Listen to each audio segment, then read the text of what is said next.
নমস্কার, আমি জ্যোতিষী শ্রী গৌর ভট্টাচার্য। হ্যাঁ, থাম্বেলটা ঠিকই পড়েছেন যে 2025 সাল মেষ রাশির জীবনে কেমন যেতে চলেছে। মেষ রাশির 2025 সাল কি হবে ভবিষ্যৎবাণী। মেষ রাশির 2025 সালের এই অভূতপূর্ব ভবিষ্যৎবাণীগুলো মিলবে আপনাদের যাদের মেষ রাশি তারা অতি অবশ্যই দেখুন এবং ভিডিওর পুঙ্খানুপুঙ্খভাবে ভিডিও শেষ পর্যন্ত কিন্তু অবশ্যই দেখবেন। যারা নতুন বন্ধু হয়ে আসছেন তারা চ্যানেলটাকে অবশ্যই সাবস্ক্রাইব করবেন এবং যারা ফেসবুক থেকে দেখছেন পেজটাকে অবশ্যই ফলো করবেন। এই যে 2025 সালে মার্চ মাসে গ্রহগত পরিবর্তন কিন্তু অনেকখানি ঘটছে, তার জন্য কিন্তু মেষ রাশির জীবনে অনেক উথাল পাথাল অনেক জায়গাতে কিন্তু চেঞ্জ লক্ষ্য করা যায় এবং অনেক বদলি হবে। সেইগুলো থেকে কোনটা থেকে আপনি ভালো ফলাফল পাবেন বা কোনটা থেকে আপনি ভালো সুযোগ পাবেন বা কোন দিক থেকে আপনার ভালো শুভ আছে বা কোন দিক থেকে বিপদ আছে, সব ব্যাপারগুলো আলোচনা করব। একটু সঙ্গে থাকুন এবং ভিডিওটাকে শেষ পর্যন্ত দেখতে থাকুন। আমার চেম্বার বলে রাখি, আমার চেম্বার হচ্ছে সারা ভারতবর্ষে একটা চেম্বার, বাঁকুড়া প্রতাপবাগান 6 নম্বর সরণি। প্রতাপবাগান 6 নম্বর সরণি বাঁকুড়া প্রত্যেক দিন বসি। যারা অনেক দূরে থাকেন, যাদের পক্ষে আসা সম্ভব নয়, তারা অনলাইন প্রেডিকশন করাতে পারেন। অনলাইন প্রেডিকশন করতে হলে নিচে দেখুন নাম্বার দেখা যাচ্ছে, সেই নাম্বারে নাম, জন্ম তারিখ, জন্ম সময়, জন্মস্থান এই তথ্যগুলো পাঠিয়ে দিন। আপনি পৃথিবীর মানচিত্রে যে কোনো জায়গায় থাকুন না কেন, আপনার কুষ্টি তৈরি ও কুষ্টি বিচার করে আপনার ডিটেলস আপনার অ্যাড্রেসে পাঠিয়ে দেওয়া হবে বা 1:1 আমার সঙ্গে ফোনে কথা বলতে পারবেন যারা অনলাইন পরিষেবা নিতে চাইছেন। এর জন্য যে আমার পারিশ্রমিক ফিজ আছে, সেই ফিজটা আপনাকে অনলাইনের মাধ্যমে পে করতে হবে। পে করার পরেই বিস্তারিতভাবে আপনি তথ্য জানতে পারবেন, কোনো ফ্রি সার্ভিস কিন্তু নয়। আমি আলোচনার সাপেক্ষে আসি যে মেষ রাশির 2025 সাল সব থেকে উল্লেখযোগ্য বিষয় হবে প্রেমের জায়গা। যাদের প্রেম অলরেডি ধরুন ছেড়ে গেছে বা প্রেমগুলো অনেক কথাবার্তা বন্ধ হয়ে গেছে বা কথাবার্তাগুলো কোনো সময় আর ইগনোর করে যাচ্ছে, একে অপরকে ইগনোর করছে, সেগুলো কিন্তু পুনরায় কানেক্ট হওয়ার সম্ভাবনা বেশি এই মেষ রাশি জাতকের জন্য।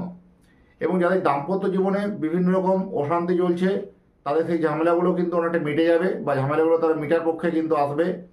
যাদের দাম্পত্য জীবন অলরেডি আইনি জটিলতা বা আইনি ঝামেলায় চলে যাবার মতো পজিশন ছিল, সেই ঝামেলাগুলো কিন্তু অনেকটা লাঘব হবে এবং দুজনে একটা আলোচনা টেবিলে একটা বসবে। এবং যাদের দাম্পত্য জীবনে একদম অলরেডি কোর্ট কেস বা কোর্ট মামলা চলছে, সেই সবগুলোকে কী হবে, মামলাগুলো নিষ্পত্তি হওয়ার সম্ভাবনা বেশি। 2025 সালে কিন্তু আপনি ঝামেলা থেকে মুক্তি পাবেন। 2025 সালের জন্য কিন্তু যথেষ্ট ভালো। যাদের আইনি ঝামেলা চলছে তারা কিন্তু মুক্তি পাচ্ছেন। বিভিন্ন প্রপার্টি রিলেটেড ঝামেলা বলুন বা দাম্পত্য জীবনে ঝামেলা বলুন, বিভিন্ন আইনি জটিলতা বা আইনি ঝামেলা যাদের তৈরি হয়ে আছে, সেই আইনি ঝামেলা থেকে কিন্তু মুক্তি পাবেন এই 2025 সাল। আর যারা দূরে কোথাও বেড়াতে যাবেন চিন্তা ভাবনা করছেন, দূর ভ্রমণ বা বেড়াতে যাওয়ার প্রবণতা কিন্তু অত্যধিক বেশি, কিন্তু বেড়াতে যাওয়ার আগে কিন্তু একটু সাবধান। এই বাইরে বেড়াতে গিয়ে কিন্তু আপনার দুর্ঘটনার প্রবলেম বা দুর্ঘটনার একটা প্রবণতা বা বাইরে বেড়াতে গিয়ে কোনো বিপদের সম্মুখীন হতে পারেন, সেগুলো একটু সতর্কতা অবলম্বন করা উচিত। বা পেপার রিলেটেড কোনো ঝামেলা বা পেপার সংক্রান্ত কোনো ঝামেলা নিয়ে পড়তে পারেন, সেগুলো একটু বারবার ভেরিফাই করে যাওয়া উচিত, সাবধানতা অবলম্বন করে ভেরিফাই করতে হবে। যারা বাড়ি কেনার কথাবার্তা করছেন বা অনেক দিন ধরে বাড়ি কেনার স্বপ্নের বাড়ি একটা কিনবেন ভাবছেন বা স্বপ্নের ফ্ল্যাট একটা কিনবেন ভাবছেন, এই সময় কিন্তু জমি বাড়ি বা প্রপার্টি হওয়ার সম্ভাবনা কিন্তু অত্যধিক বেশি। মেষ রাশি জাতকের জন্য 2025 সালে আপনার স্বপ্নের বাড়িটি কিন্তু সাফল্য কিন্তু পাবে, স্বপ্নের বাড়িটি কিন্তু আপনার তৈরি হবে।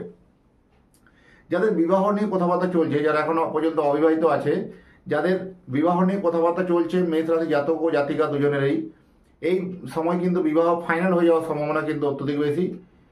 যাদের মেষ রাশি জাতকের যে বিয়ের জায়গা চলছে, কিন্তু কুষ্টি মিলিয়ে কিন্তু বিয়ে করতে হবে, না হলে কিন্তু ম্যারেজ বা দাম্পত্য জীবন কিন্তু মোটের উপর ভালো হবে না। এই 2025 সালে মেষ রাশি জাতিকারা যারা বিয়ে করতে চলেছেন, তারা অবশ্যই কিন্তু জটক বিচার বা কুণ্ডলী মিলন করে কিন্তু যে কোনো একটা অভিজ্ঞ জ্যোতিষের পরামর্শ নিয়ে কিন্তু আপনারা এই বিয়েটা কিন্তু সম্পন্ন করুন, না হলে কিন্তু আপনাদের দাম্পত্য জীবন নিয়ে কিন্তু ভুগতে হবে। দাম্পত্য জীবনে তখন কিন্তু সুখের হবে না।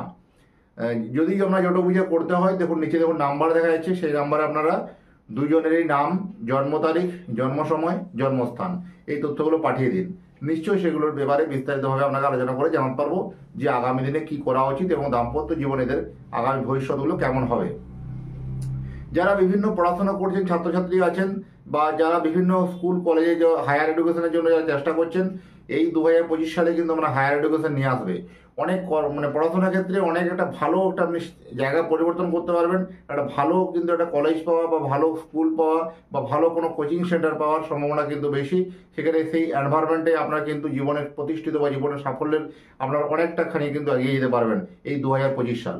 এই 2025 সাল অবশ্যই আপনার শিক্ষাক্ষেত্র বা এডুকেশন সেক্টর আপনার জন্য যথেষ্ট কিন্তু ভালো। আর যারা বিভিন্ন পিএইচডি করছেন বা বিভিন্ন রিসার্চমূলক পড়াশোনা করছেন বা রিসার্চমূলক পড়াশোনা করতে চাইছেন, এই 2025 সালে কিন্তু অবশ্যই ফটাফট সেরে নিন। এই এখনই আপনার পিএইচডি কিন্তু সাকসেস হবে। এই বছরেই আপনার পিএইচডি সফলতা দোরগোড়াতে পৌঁছে যাবেন, অনেকখানি আপনি এগিয়ে যাবেন এই পিএইচডি মানে চিন্তা ভাবনা যে প্ল্যানিংটা যেটা আছে। যারা ব্যবসায়ী বন্ধুদের জন্য ভালো কিছু জানাতে পারবো না, কারণ ব্যবসায়ীদের জন্য কিন্তু একটা ভালো সময় কিন্তু নয়। রাশির অষ্টম স্থানে বুধের অবস্থান, এটা কিন্তু প্রথম সময়টা মানে প্রথম 3টে মাস ব্যবসায়ীদের জন্য অতীব খারাপ সময়। যারা বিভিন্ন ব্যবসার সঙ্গে যুক্ত আছেন, এখানে কি হবে, বিভিন্নভাবে টাকা কোনোভাবে আটকে যাওয়া বা টাকা ব্লক হয়ে যাওয়া বা টাকা বিভিন্নভাবে চোটা হয়ে যাওয়া প্রবণতা কিন্তু বেশি থাকবে। এখানে বলবো লেনদেনের ক্ষেত্রে খুব সতর্কতা অবলম্বন করা উচিত। এগুলো কিন্তু ব্যবসায়ী ক্ষেত্রে অবশ্যই সতর্কতা মেনে চলতে হবে। নেক্সট যেটা আসবো আমি পরবর্তীকালে, যারা নতুন কোনো ব্যবসা করতে চলেছেন বা নতুন কোনো একটা কিছু ব্যবসায় লগ্নি ইনভেস্টমেন্ট করতে চলেছেন, সেই ইনভেস্টমেন্টের জন্য বলবো প্রথম 3টে মাস কিন্তু সতর্কতা অবলম্বন করা উচিত। না হলে এই সতর্কতার জন্য কিন্তু আপনাদেরকে লস করতে হবে বা লসের শিকার হতে হবে। যেখানে ইনভেস্টমেন্ট করুন না কেন, জেনে বুঝে ইনভেস্টমেন্ট করা উচিত। ইনভেস্টমেন্টের ক্ষেত্রে চোখ কান একটু ভালো করে খুলে রেখে ইনভেস্টমেন্টে যাওয়ার জায়গায় যাওয়া উচিত। সেখানে কিন্তু ঠকে যাওয়ার প্রবণতা অত্যন্ত বেশি। নেক্সট যেটা আলোচনা করবো, যারা পলিটিশিয়ান, যারা রাজনীতিবিদ, এই রাজনীতিবিদদের এই 2025 সাল কিন্তু মোটের ওপর ভালো নয়। এই রাজনীতিবিদদের জন্য অত্যধিক চাপা উত্তেজনা, অত্যধিক চাপা একটা মনোভাব, মানসিকতা, শত্রুতা ভাব বা রাজনীতি খুব কাছের লোক একটা প্রতারিত করা বা কাছের লোক একটা ঠকিয়ে দেওয়া বা কাছের লোক কোনোভাবে একটা আপনার বিরুদ্ধে চলে যাওয়া, এরকম প্রবণতা কিন্তু দেখা যাবে। এবং আপনার সবথেকে স্বপ্নের কোনো একজন ক্যান্ডিডেট বা আপনার স্বপ্নের একজন কোনো ব্যক্তি, সেই ব্যক্তি দেখবেন হঠাৎ করে কোনো দল পরিবর্তন বা হঠাৎ করে কোনো রাজনৈতিক কোনো পদ পরিবর্তন, সেখানে কিন্তু আপনার বিপক্ষে চলে আসতে পারে। সেগুলো থেকে একটু সতর্কতা অবলম্বন করা উচিত। আর এরপরে নেক্সট যেটা বলবো, শরীর স্বাস্থ্য, হেলথ, ওভারঅল সবাইকার হেলথ নিয়ে। শরীর স্বাস্থ্য মোটের উপর ভালো গেলেও যারা পুরনো কোনো রোগ ব্যাধি নিয়ে ভুগছেন, যারা ক্রনিক ডিজিজ নিয়ে যারা ভুগছেন, যারা অনেক দিনে কোনো পুরনো রোগ নিয়ে যারা ভুগছেন, তাদের জন্য কিন্তু এই সময় কিন্তু এই রোগ জ্বালাগুলো একটু প্রবণতা বাড়বে। এই সময় কিন্তু রোগ জ্বালাগুলো মানে বেড়ে যাওয়ার প্রবণতা বেশি বা পুরনো রোগ নিয়ে একটু চিন্তা ভাবনা বিষয় আছে। যারা অস্ত্রোপচার বা অপারেশনের জায়গা কিন্তু অনেকদিন ধরে আটকে ছিল, সেই অস্ত্রোপচারের সম্ভাবনা কিন্তু 2025 সালে কিন্তু বেড়ে যাবে মেষ রাশির জাতকের জন্য। 2025 সালের মেষ রাশিতে যাদের অস্ত্রোপচারের কোনো প্রবলেম ছিল বা অস্ত্রোপচার করার মতো সিচুয়েশন ছিল, সেই মাত্রাটা আরও বেড়ে যাবে। অপারেশনটা তারা সাকসেসফুল হবে। ওভারঅল ছিল এটা আমি পুরো রাশি নিয়ে একটা আলোচনা করলাম, যে মেষ রাশি নিয়ে, যে মেষ রাশির আগামী দিনগুলো কেমন হতে চলেছে বা আগামী ভবিষ্যৎবাণীগুলো কেমন হতে চলেছে। যাদের মিলছে বা মিলবে নিশ্চয়ই কমেন্ট বক্সে অবশ্যই জানাবেন। এবং 2024 সাল কেমন ছিল, আমি একটা ভিডিও বানিয়েছিলাম, সেটাতে প্রচুর ভালো মানুষের সাড়া পেয়েছি এবং প্রচুর মানুষের ফিডব্যাক ভালো পেয়েছি। এইসব অনুপ্রাণিত হয়ে আরও নতুন নতুন ভিডিও বানানোর জন্য চেষ্টা করব। আরও আপনারা এই মানে নতুন নতুন ভিডিও পেতে হলে আমার এই চ্যানেলটাকে অবশ্যই কী করতে হবে, সাবস্ক্রাইব। আর যারা ফেসবুক থেকে দেখছেন অবশ্যই পেজটাকে ফলো করে দিন। আপনাদের এই ভালোবাসাতেই আরও অনুপ্রাণিত হয়ে আরও নতুন নতুন ভিডিও বানানোর আরও মানে সম্ভাবনা বেড়ে যাবে, আরও মনের জোর বেড়ে যাবে, কনফিডেন্স লেগে যাবে। ভালো থাকুন, আবার দেখা হবে পরের ভিডিওতে। নমস্কার।